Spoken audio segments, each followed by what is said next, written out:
अस्सलाम वालेकुम, मैं हूं फैसल तारड़। आज की इस वीडियो में हम पाकिस्तान और भारत के हवाले से बात करेंगे। दोस्तों, सबसे पहले जो मैं बात आपके सामने करना चाहता हूं, बाज़ दफ़ा खामोशी एक अच्छी चीज़ होती है। खामोशी से बड़ी कोई सज़ा नहीं होती, खामोशी से बड़ी कोई नेमत नहीं होती। जब आप खामोश रहकर दुश्मन का मुकाबला करते हैं, आप दुश्मन को जज करते हैं, आप दुश्मन की कमज़ोरियां ढूंढते हैं और उसके बाद आप दुश्मन पे हमला करते हैं। लिहाजा खामोश रहना इबादत भी है। लेकिन बाज़ुकात जब आप एक लंबे अरसे के लिए खामोश हो जाते हैं, आपकी ज़बान को ताला लग जाता है और आप दुश्मन का कुछ नहीं करते, तो फिर आपकी खामोशी दुश्मन को कमज़ोरी आपकी लगती है और दुश्मन उससे फ़ायदा उठाता है। दुश्मन अंडर एस्टिमेट करता है आपको। दुश्मन समझता है कि ये कुछ भी नहीं कर सकते। दुश्मन समझता है कि ये डर चुके हैं। लिहाजा अगर कश्मीर के पॉइंट ऑफ व्यू से अब हम पाकिस्तान और भारत की जो इस वक्त सिचुएशन है, इस लिहाज से अगर हम बात करें तो भारत ये समझता है कि पाकिस्तान कुछ नहीं करेगा।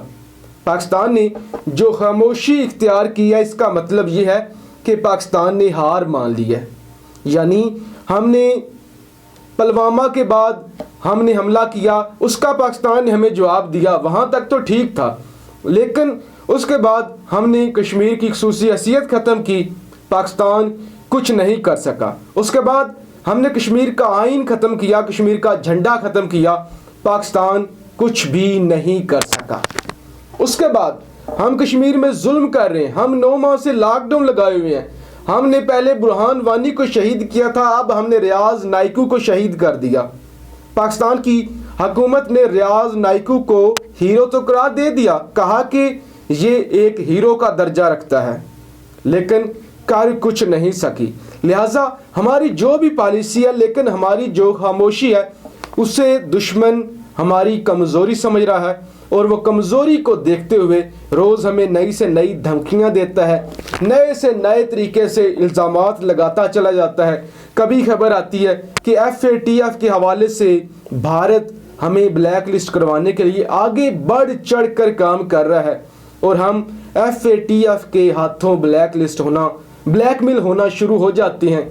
लिहाजा अब जो दुश्मन दोबारा से चालें चल रहा है, दुश्मन की अब चैलेंज ये है कि आज़ाद कश्मीर पे हमला किया जाए। गिलगित बल्तिस्तान में इलेक्शन होने वाले हैं, तो लिहाजा गिलगित बल्तिस्तान पे कब्ज़ा किया जाए या फिर पाकिस्तान के जो चीन के ताल्लुकात हैं उन्हें कमज़ोर किया जाए। लिहाजा ये दुश्मन की साजिश है। अगर अब हमने अपनी ज़बान ना खोली, हम एक्टिव ना हुए, जनरल आसिम सलीम बाजवा को हम इसलिए लाए हैं कि वो कश्मीर का मुकदमा लड़ें, लेकिन आज सोशल मीडिया पर खबर ये गर्दिश कर रही है कि आसिम सलीम बाजवा साहब इस्तीफ़ा दे चुके हैं या इस्तीफ़ा देने वाले हैं। अभी तक उस खबर की तस्दीक नहीं हो सकी। सोशल मीडिया पे अफवाहें गर्दिश कर रही हैं, लेकिन अल्लाह करे वो खबर झूठी हो और हमें उम्मीद है कि वो खबर झूठी होगी। लेकिन दोस्तों, दुश्मन जो भी कर ले, अल्लाह हमारे साथ है। हम कश्मीरियों के साथ खड़े हैं, खड़े रहेंगे। अगर हमारे अदारे खामोश हैं तो उसके पीछे भी कोई राज है, ज़रूर कोई वजह है। जाहिर है वो बेहतर जानते हैं, उन्होंने मुल्क का दिफा करना है। लेकिन जो अच्छी खबर सबसे पहले भारत के हवाले से आपके सामने रखूं कि जब भी भारत हम पे हमला करता है तो हम जवाब देते हैं, लेकिन अब अल्लाह की जानिब से ऐसी सज़ा मिली है। कल भारत का एक जंगी हेलीकॉप्टर गिरकर तबाह हुआ है और आज के दिन MiG-21 तैयारा, जिस पर भारत को बड़ा मान है, हालांकि वो बड़ा पुराना हो चुका है, भारत ने मेरे ख्याल से रशिया से वो तैयारे खरीदे थे और अब वो उड़ते हुए ताबूत बन चुके हैं। भारत का एक MiG-21 पाकिस्तान के खिलाफ मिशन पर था। जब वो पंजाब में पहुंचा है तो वो गिर कर तबाह हो गया है और पायलट ने इजेक्ट कर लिया है। भारतीय पंजाब के एक गाँव में भारतीय तैयारा गिर कर तबाह हुआ है।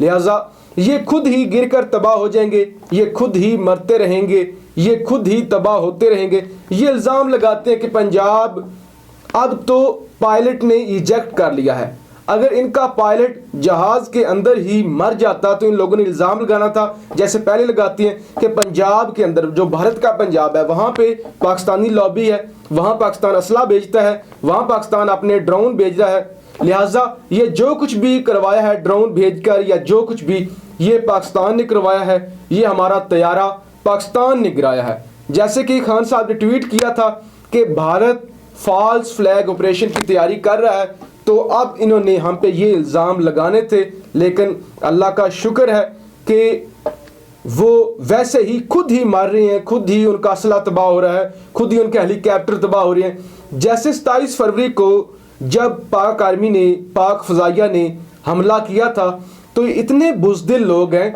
ये इतने काहिर लोग हैं, इन्होंने जल्दबाजी में अपना ही हेलीकॉप्टर गिरा लिया था।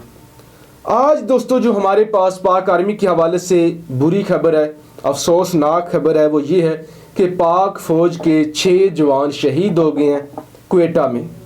ईरानी सरहद के करीब पाक फ़ौज के जवानों पर हमला हुआ है, जिसमें एक हमारे मेजर नदीम, जिनका ताल्लुक हाफिज़ाबाद से है, हाफिज़ाबाद से उनका ताल्लुक है, एक हमारे नाइक, 2 लाश नाइक और 2 सिपाही शहीद हुए हैं। लिहाजा ये एक बड़ा नुकसान है। अब इसके पीछे अभी तक मालूम नहीं हो सका भारतीय खुफिया एजेंसी का हाथ है, क्योंकि बलूचिस्तान के अंदर भारत बेशुमार कार्रवाइयाँ करता है पाकिस्तान को कमज़ोर करने के लिए, पाकिस्तान के ख़िलाफ़ साजिश करने के लिए।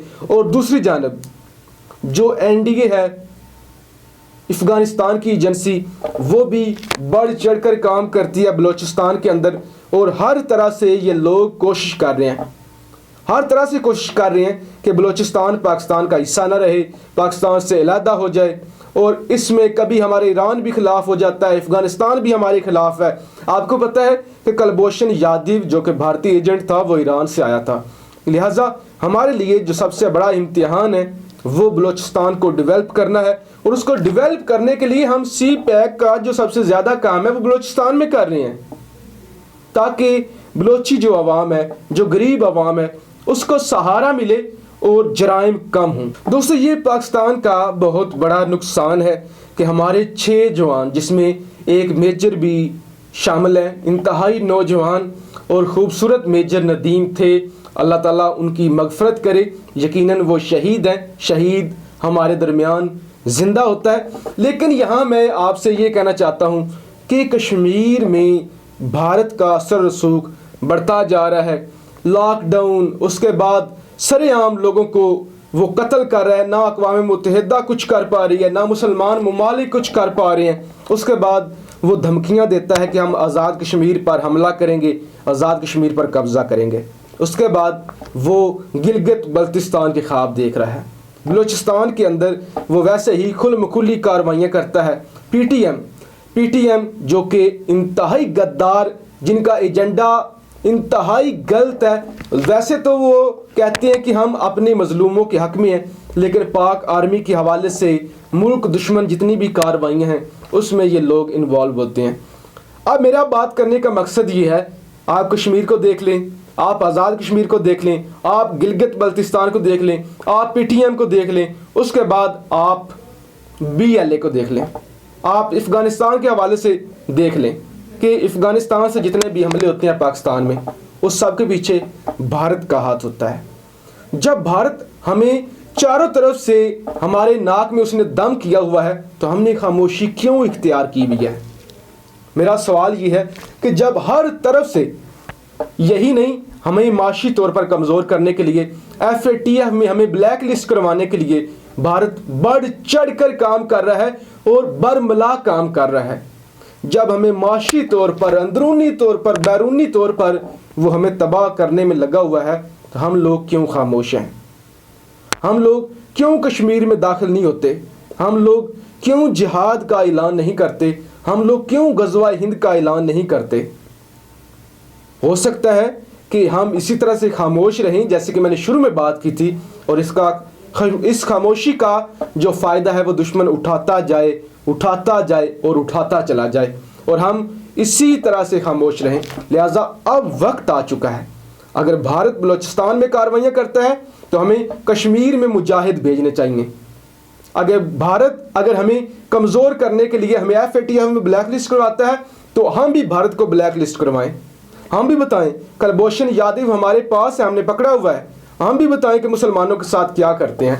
हम भी बताएं कि मुसलमानों के किस तरह से गले काटते हैं। लिहाजा आखिर में मैं यही कहना चाहता हूँ कि वज़ीर आज़म साहब और आर्मी चीफ कमर बाजवा साहब, खुदारा इससे पहले कि लोगों की ज़बानें या लोग मायूस हो जाएं, कश्मीरी अवाम मायूस हो जाए या पाकिस्तानी अवाम मायूस हो जाए, कोई बड़ा फ़ैसला करें और इन सारे दुश्मनों का मुकाबला करें। पाकिस्तान जिंदाबाद।